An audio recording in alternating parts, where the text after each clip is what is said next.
Baik, untuk terkait program yang ketahanan pangan ini, tentunya kita tidak bisa mengabaikan terkait status formal dari tanah yang akan digunakan tersebut, kemudian penguasaan faktual, riwayat penggunaan, maupun klaim masyarakat adat ataupun sengketa yang sedang berjalan. Tentunya itu harus diadakan pemeriksaan lebih lanjut, kemudian dilaksanakan penyelesaian yang mungkin dapat dilaksanakan oleh instansi-instansi terkait, di mana itu dapat melingkupi instansi pertanahan, pemerintahan, pengadilan, atau mekanisme adat yang diakui di daerah tersebut. Kehadiran TNI di situ tidak boleh digunakan tentunya untuk melaksanakan pemaksaan atau menggunakan kekerasan untuk bisa melaksanakan program-program ketahanan pangan tersebut.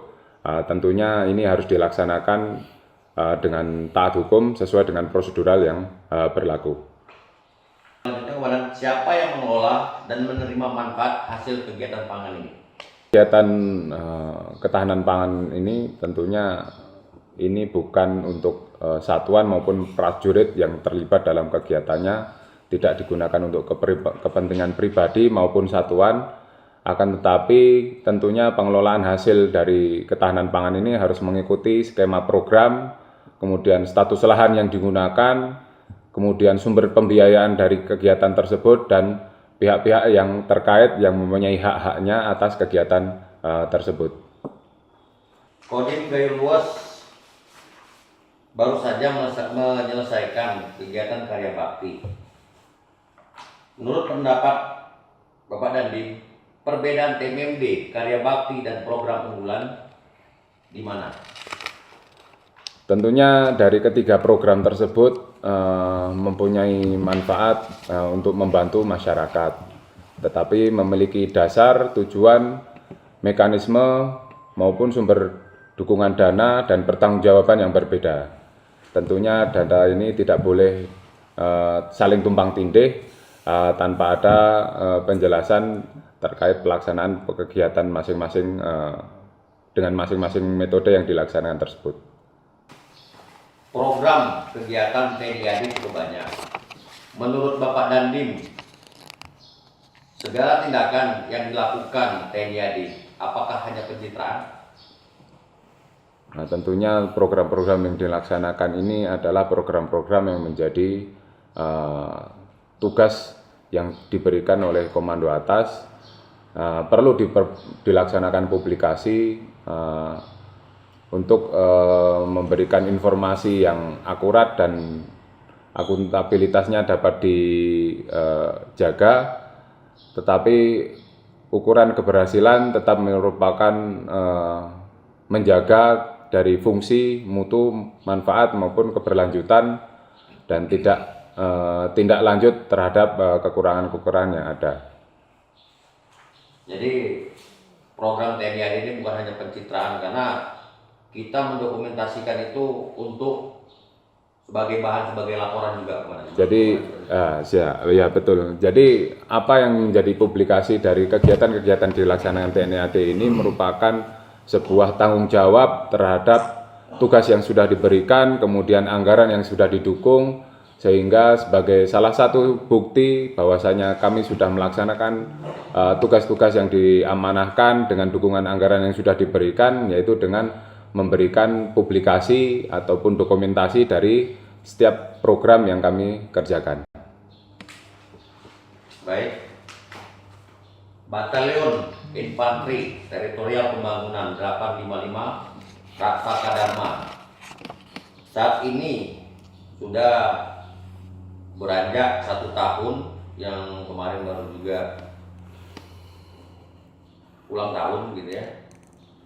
Fungsi mereka ataupun Yon TP di Kabupaten Gayo Luas menurut Bapak Dandim apakah berpengaruh untuk pembangunan Kabupaten Gayo Luas? Jadi Yon TP ini merupakan salah satu satuan yang ada di lingkungan TNI AD yang dibekali dengan kemampuan untuk mendukung ketahanan wilayah sesuai dengan desain organisasinya. Kemampuan tersebut tentunya dapat digunakan dalam pertahanan maupun dalam kegiatan pembangunan, kemudian usaha-usaha pertanian, peternakan, ataupun mendukung tugas-tugas dari pemerintah daerah. Bagaimana jika pembangunan YONTP bersinggungan dengan tanah masyarakat? Dari awal sebelum pembangunan YONTP tentunya kami sebagai satuan kewilayahan diminta oleh komando atas untuk dalam menyiapkan lahan. Tentunya kami berkoordinasi dengan pemerintah daerah terkait lahan-lahan yang dapat digunakan.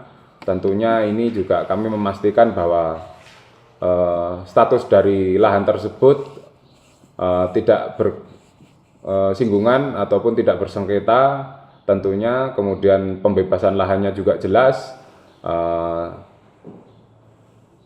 sehingga pada saat nanti dibangun ataupun pada saat sudah berdiri tidak ada lagi tuntutan dari masyarakat terkait lahan yang digunakan, sehingga sebelum pembangunan kami sudah memastikan kepada Pemda dan instansi terkait di instansi pertanahan maupun instansi aparatur desa bahwasanya lahan tersebut memang sudah dapat clear and clean sehingga dapat dibangun untuk menjadi satuan YONTP. Pendapat Pak Dandim, mengapa TNI AD terlibat dalam stunting dan kesehatan masyarakat?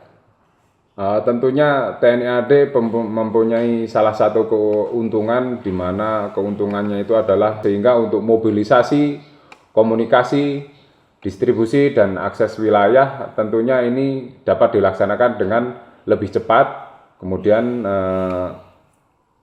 dalam pelaksanaannya, dalam penanganannya, diagnosis, tindakan medis, pengukuran gizi dan data kesehatan tetap menjadi kewenangan tenaga serta instansi dari kesehatan.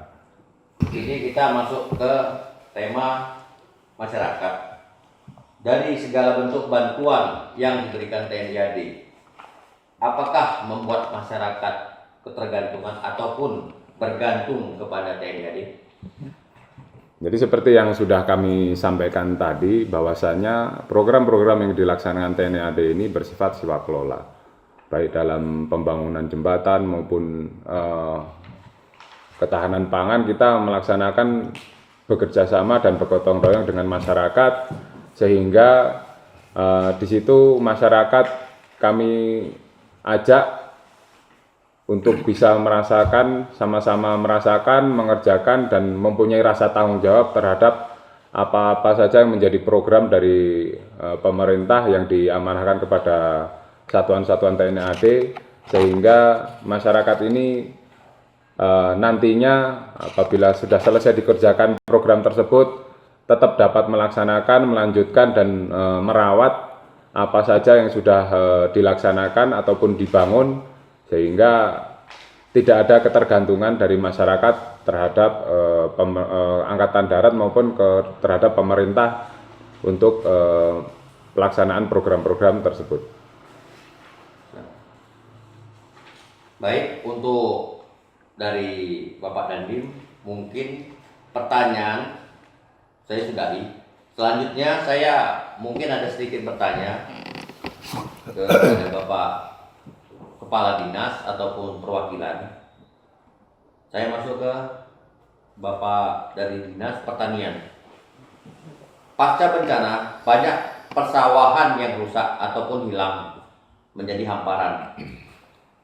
Di situ sudah tidak tahu untuk batas pemilik, maksudnya lahannya itu ya, untuk batas-batas dari pemilik perorangan ataupun kampung ataupun desa gitu ya. Bagaimana langkah Bapak untuk menyelesaikan masalah tersebut? Langkah pertama yang kita ambil dari masyarakat, dia jelaskan dulu dia batasnya antara utara, selatan, timur, baru diproses dia. Takutnya kita nanti setelah nanti kita kerjakan tanahnya itu bermasalah. Jadi secara tidak langsung untuk pemilik tanah harus menyertakan sertifikat kepemilikan tanah Iya, untuk batas-batasnya. siap. Jadi tidak ada keributan ya antar masyarakat karena pasca bencana kemarin. Selanjutnya saya masuk ke Dinas Pertanahan. Siap. Ya mungkin ada sedikit pertanyaan ya dari kami tentang keberadaan YONTP ya. Mungkin bisa dijelaskan sedikit langkah-langkah yang dilakukan sebelum penetapan lokasi pembangunan YONTP 855 Raksaka Dharma yang telah selesai dibangun, yang berlokasi di Desa Sangir, Kecamatan Dagun Gelang, Kabupaten Gailues, agar tidak terhindar dari sengketa pertanahan ataupun tanah yang dimiliki masyarakat. Gimana menurut tanggapan Bapak? Baik, sebelumnya saya setuju dengan Pak Dandim tadi yang menyebutkan bahwa memang kita perlu melakukan perencanaan yang matang sehingga nanti bisa terhindar dari sengketa pertanahan. Nah, dari Kementerian ATR BPN sendiri kita siap untuk menjadi melakukan koordinasi agar kita dapat melakukan identifikasi terhadap tanah-tanah yang akan dijadikan lokasi pembangunan apapun itu bentuknya, agar nanti bisa terhindar dari sengketa dan konflik pertanahan. Nah, pertanyaan berikutnya mungkin bagaimana ketika ada penolakan-penolakan dari masyarakat atau dari warga sekitar. Nah, kita tentu melakukan pendekatan-pendekatan yang manis gitu Pak ya, agar masyarakat ini juga mungkin dapat memahami bahwa ini memang Maksud tujuan pembangunan YONTP tadi ya. YONTP tadi. Ya. Mungkin itu aja. Ya. Ini untuk Bapak dari Dinas Kesehatan yang terkait juga masalah Stunting ya. pertanyaan stunting ya. Angka stunting tertinggi di Aceh tahun 2021 mencapai 42,9%. Kemudian terus menurun pada tahun selanjutnya. Jadi untuk tahun 2026 ini semakin menurun ya angka stunting yang ada di Provinsi Aceh.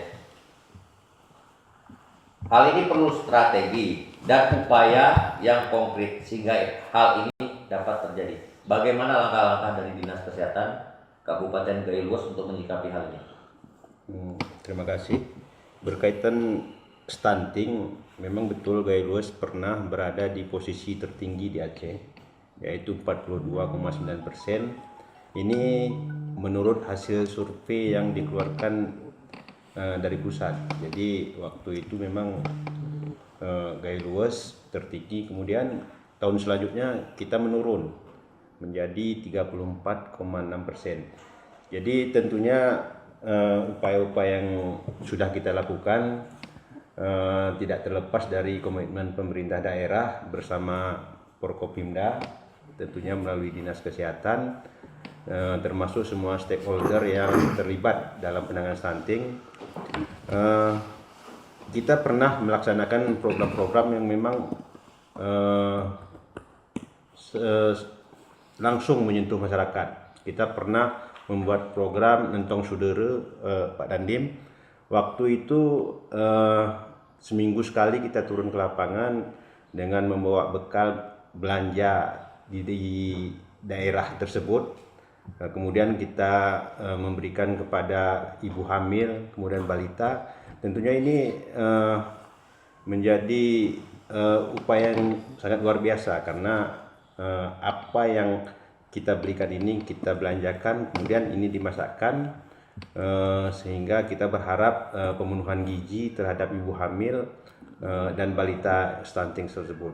Kemudian setelah bencana mungkin tantangan kita bertambah nih Pak Dandim, karena seperti yang tadi saya lihat TNI harus terlibat memang dalam setiap kegiatan, apalagi program nasional.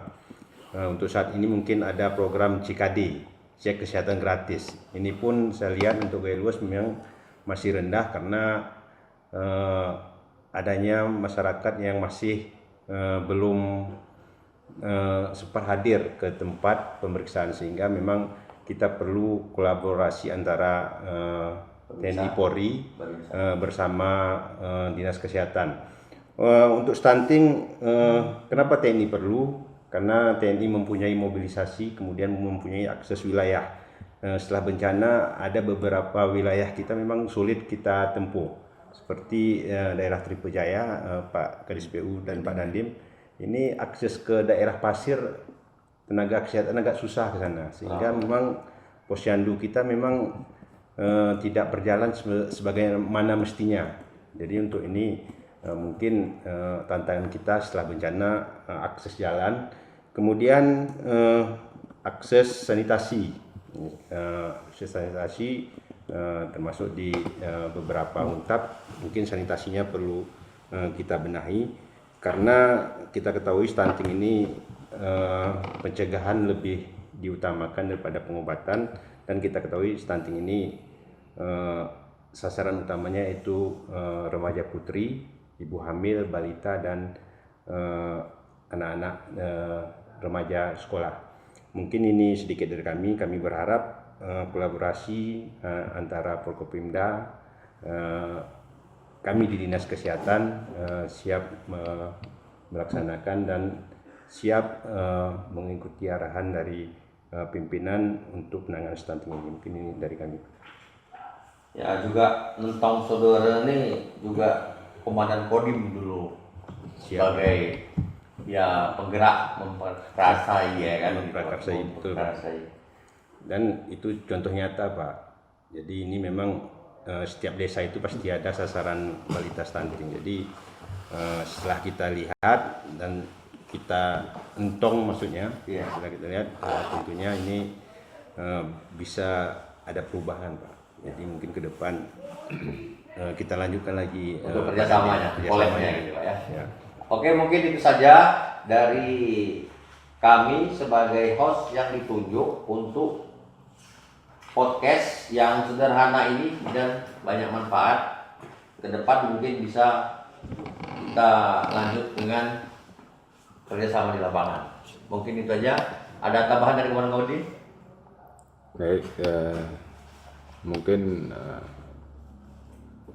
sebelumnya kami mohon maaf pada para narasumber apabila dalam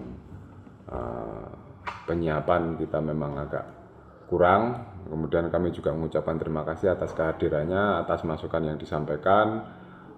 Kami juga berharap ke depan nanti kita bisa bersinergi untuk memajukan Kabupaten Kayulos ini. Terima kasih sebelumnya. Wassalamualaikum warahmatullahi wabarakatuh. Waalaikumsalam warahmatullahi warahmatullahi wabarakatuh. wabarakatuh. Ya, Pak Dandim.